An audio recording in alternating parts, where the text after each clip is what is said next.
大家好，我们来讲解一下印表机，假如今天不小心升级的时候要怎么解决。这台机器是2631，它是以前比较早期的机器，它现在没有新的机器可以用了。可是它那个时候的破解其实比较简单的，只要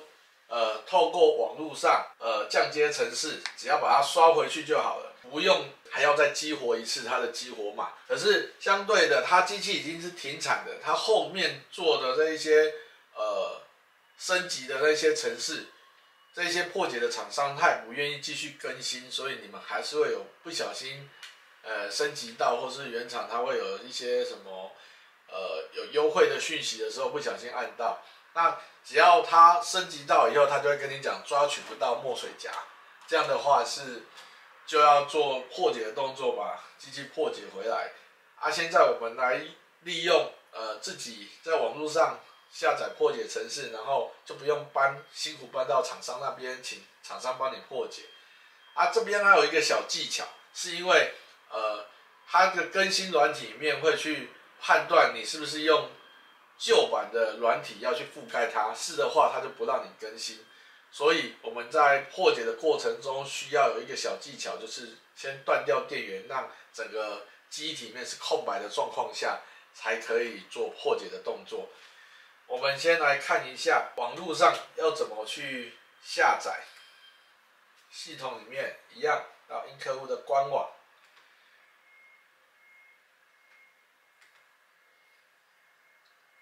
我们官网慢慢更新了，把现在现有的东西都已经慢慢的做上去。到技术资源、免晶片程式下载这里面去下载，然后我们会慢慢把这边旁边的这一些影片都补齐。这边我们今天要做的是2631，那你就到2631这边下载。好，这边有一个下载的钮。最近发现很多客户他是没有解压缩软体的，所以他常常下载以后不知道怎么去使用这些程式，因为你的程式是没有3本册子这样的那种解压缩软体的话，它是免费的。有空的话，我再做另外一支影片来教大家怎么把那个使用这个免费软体去解压缩你的这一些程式，然后让你可以好好的使用。因为有一些程式，他们防毒软体会误判它是病毒，所以它有时候我们会上密码。那你没有解压缩软体的话，就无法使用。那因为档案有点大，所以常常也需要有压缩软体，才能把它装成一个档案，我们才能把它放到网络空间让大家使用这样子。好，这个就是下载。然后我们通常解压缩，假如本身是一个档案的话，就把它拉出来；假如不是的话，我通常会新增一个资料夹，然后写好档名2631，它是一个解压缩的软体，把它拉出来就可以了。那我们来看一下，我们在没有关电源的状况下，它会不会让我们破解？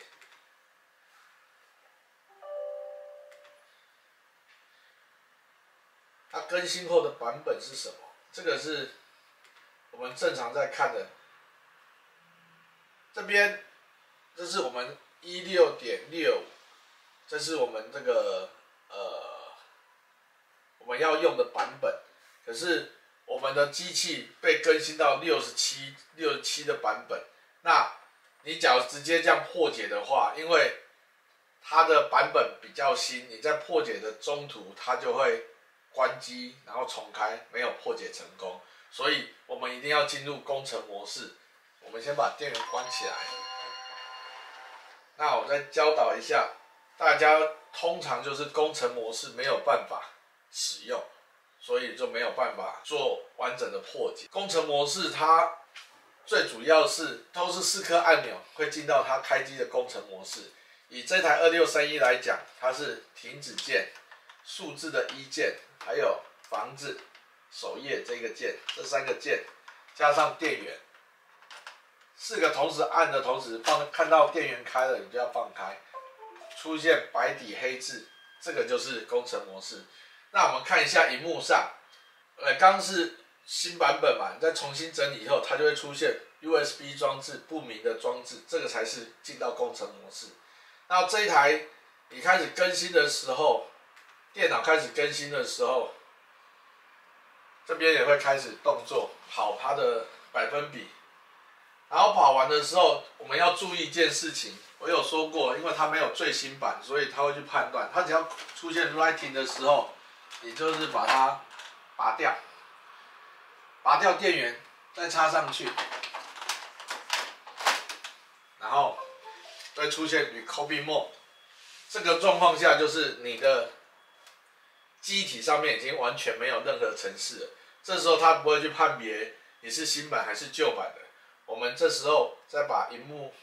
上面的这个破解程式再安装第2次，因为它里面是空白的嘛，所以它里面会跟那个原本一样，会出现不明装置。那我们不要把它重新写入，这整个过程差不多5分钟而已。只要你会破解，你就不需要搬到遥远的厂商那边去做那个降阶的动作。那我常常说要拔电源的那个时机点，人家拿捏不好。对，你有时候太早拔了，东西还没有被抹掉；有时候太晚拔，它已经判别了，它会出现67号的版本，你又没有破解成功。所以只要这样子跑完，按完成，这时候就等待机器等它跑完的时候，它会自动关电源，你再打开，你就可以看得到破解的程式已经写在那个机器里面。到时候我教你怎么判断，这个过程大约要2分钟。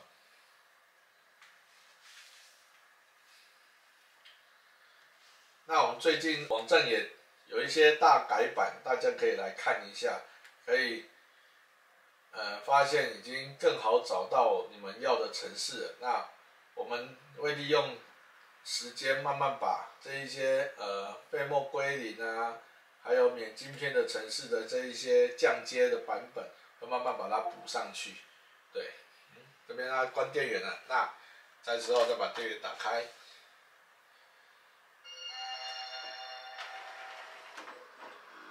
这样下面有一排它的破解程式的那一些步骤的破解的厂商写的一些资讯已经都出现，那就等于破解成功了，他就不会再跟你讲没有墨水了。那我们今天的教学到这里，我会利用这几天的时间，慢慢的把一些降阶程式都补上去，这样的话大家不会有程式没有影片可以看。那每一个降阶程式要注意的重点就是怎么进到工程模式，哪一个画面工程模式才是正确的。那我们今天的教学就到这里，好，谢谢大家。